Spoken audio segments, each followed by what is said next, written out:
Bom, pessoal, quero apresentar para vocês algumas novidades que eu coloquei no Valhalla 1.9, apesar que não é a versão que eu quero fazer mesmo, que é a 2.0, ainda tem mais algumas coisas que eu quero implementar. Mas já fiz algumas melhorias nessa versão. Uma das coisas que o pessoal me pediu bastante foi melhorar a questão das portas mapeadas. Então, em mapeamento de portas aqui agora, nós temos, além de duas, 4 portas que nós podemos fazer redirecionamento. Nessas portas, como é que isso aqui funciona? Na realidade, é uma porta mapeada, né? Você conecta na porta no seu sistema, ela reconecta no sistema externo. E você pode capturar ali o tráfego tanto remoto quanto local.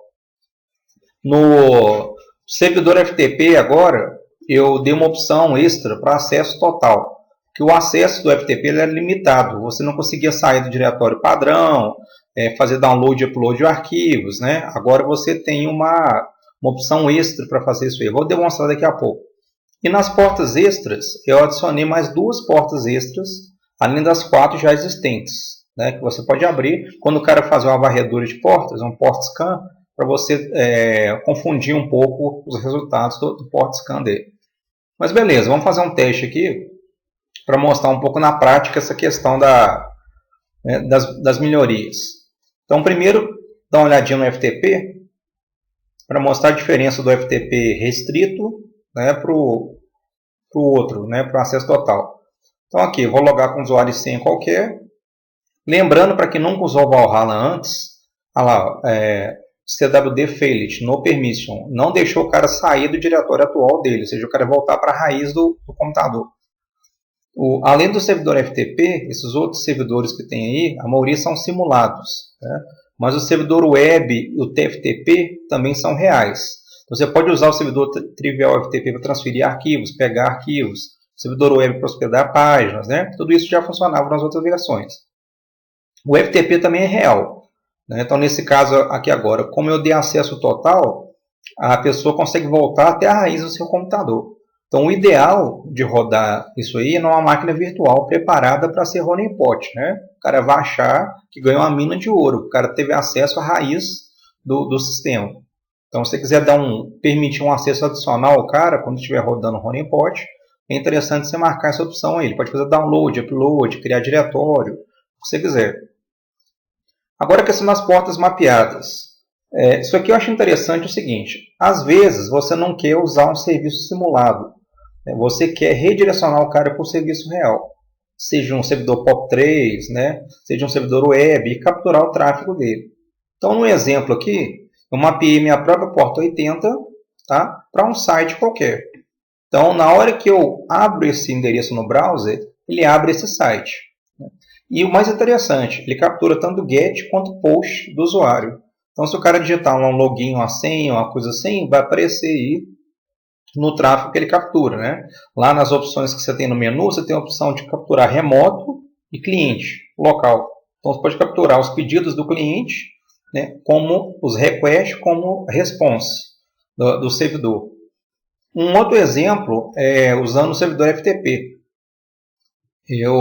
Numa outra opção que eu fiz lá, eu redirecionei para o FTP da Unicamp, que ela é gratuito, né, qualquer um pode ter acesso. Então, quando eu conecto na porta 2121 da minha máquina, lá, redirecionou para o servidor FTP da Unicamp. Então, eu entro como anônimo, né, já que qualquer um pode acessar, mas é só para demonstrar. E quando eu dou um usuário e senha qualquer coisa que eu digitar aqui aceita, ele vai passar lá, logou. Está me mostrando tudo direitinho e tal. O interessante é que eu capturei o tráfego tanto que o cliente enviou, quanto que o servidor respondeu. Olha lá o usuário e a senha que o cliente usou para conectar. Tá? Então eu fiz um port forward, ou seja, eu fiz um mapeamento, um redirecionamento de portas com esse cliente. Se eu quisesse agora, eu podia listar arquivos e tal, mas não vem ao caso aqui agora não. Demonstrar mais algumas coisinhas aqui.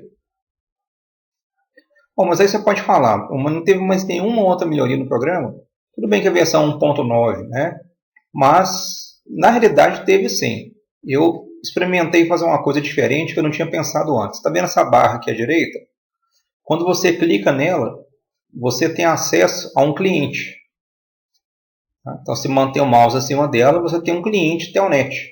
Você pode usar ele para testar a conexão das portas tanto do honeypot quanto qualquer outra porta na internet. Então aqui, estou conectando o próprio servidor Telnet do honeypot.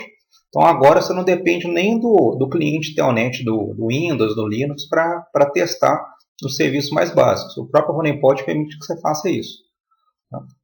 Também coloquei, o pessoal me pedia bastante, né, uma adaptação do servidor FTP para funcionar com cliente gráfico. E adicionei um próprio cliente gráfico no Valhalla agora. Então, se você quiser usar ele só por causa do cliente FTP, acho que ficou bem bacana. Ficou simples, mas ficou bacana. Você digita no endereço IP do servidor FTP que você quer, no caso meu, né, local, usuário e senha. Olha lá, ele está mostrando como estava marcado a opção total, de acesso total, ele está me mostrando todos os arquivos e diretórios, né? Eu posso voltar, eu tenho acesso a qualquer coisa que eu quiser aí. Inclusive, eu posso fazer download, porque como está, né, a opção marcada de acesso total, eu posso fazer download. Pode olhar na pasta ali à direita, eu vou fazer download de um arquivo qualquer, o Notepad, por exemplo. Vou fazer um arquivo binário aqui, ele põe no modo binary, salvar na pasta. Lembrando, o servidor TFTP também faz isso, tá? O do Valhalla dá para você fazer isso tranquilamente.